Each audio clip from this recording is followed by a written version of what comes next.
Na estatística, o modelo logístico é usado para modelar a probabilidade de uma determinada classe ou evento existir, como aprovação ou reprovação, vitória ou perda, vivo ou morto, saúde ou doença.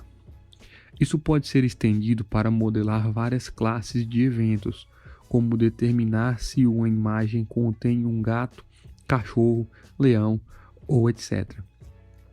Cada objeto detectado na imagem teria uma probabilidade atribuída entre 0 e 1.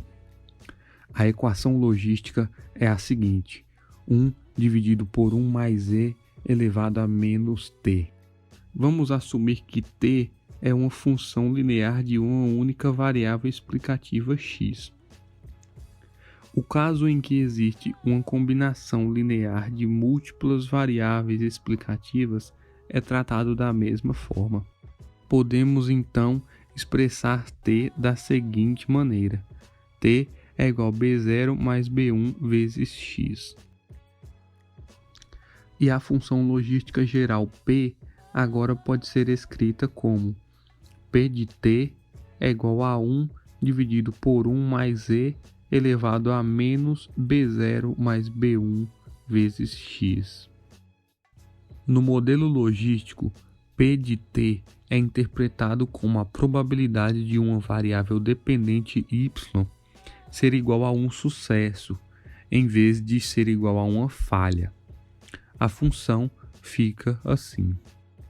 Para um determinado valor de x, teremos como resultado a probabilidade desse evento ocorrer.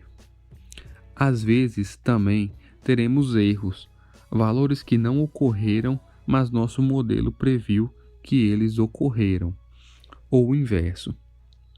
Mas é normal para todos os modelos, apenas tentaremos minimizar nossos erros e aumentar nossa precisão. Podemos usar class weight, que é um dicionário, ou balanced, para determinar os pesos associados às classes. C, que é igual a um float, o inverso da força de regularização, o nosso solver, que é o nosso solucionador, que pode ser Newton CG, LBFGS, liblinear, SAG ou SAGA, que é um algoritmo a ser usado no problema de otimização e muitos mais parâmetros e atributos para aumentar a precisão do nosso modelo.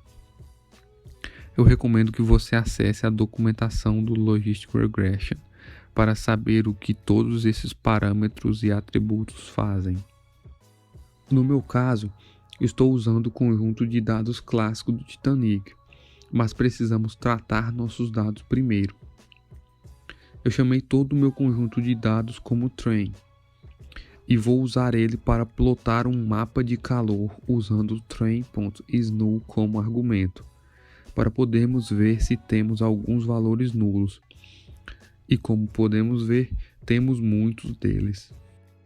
Observando nosso conjunto de dados, podemos ver que temos a coluna pClass sem dados nulos. Iremos utilizá-la para poder determinar a idade média das pessoas que estavam em cada classe e preencher a idade na coluna age.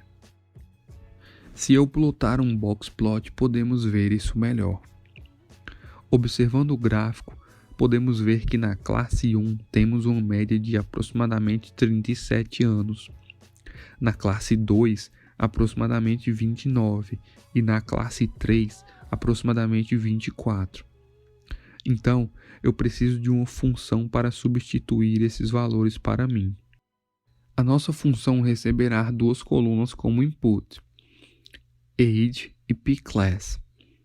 Se a idade for nula e a classe for igual a 1, retornaremos 37.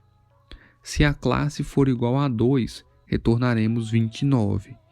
E, se nenhuma das duas opções forem satisfeitas, retornaremos 24.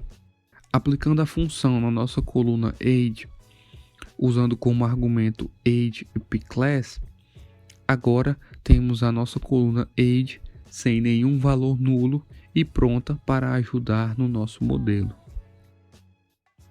Como sex e embarked são variáveis categóricas, eu vou usar a função getDummies do Pandas para transformar essas variáveis categóricas em variáveis numéricas. O parâmetro dropFirst igual a true é para, em vez de retornar duas colunas dizendo quem é homem e quem é mulher, ele vai retornar só uma coluna dizendo quem é mulher, por exemplo.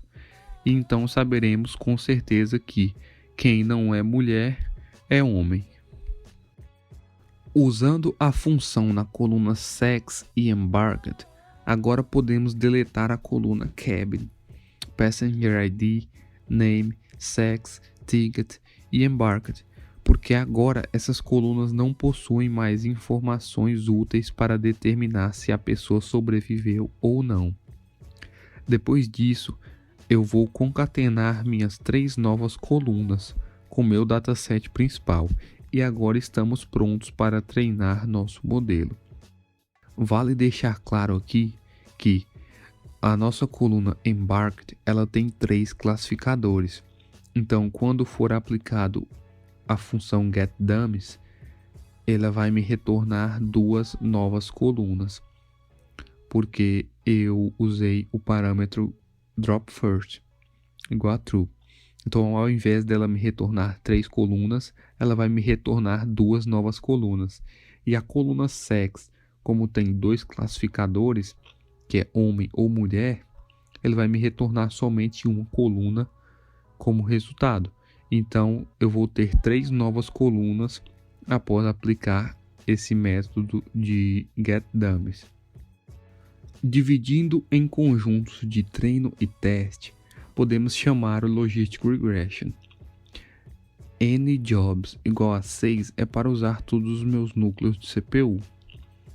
Agora, posso ajustar meu modelo usando meus conjuntos de treino X e Y.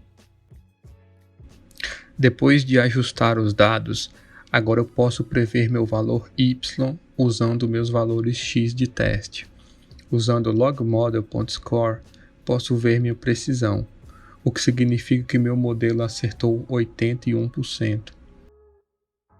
Considerando o tamanho do conjunto de dados, é um resultado realmente bom, mostrando como a regressão logística é um excelente classificador. Lembre-se de que temos muitos parâmetros e atributos que não foram explorados neste vídeo. Muito obrigado por assistir, espero que todos gostem do vídeo. Qualquer pergunta ou comentário, sinta-se à vontade para usar a seção de comentários logo abaixo. Muito obrigado e até a próxima.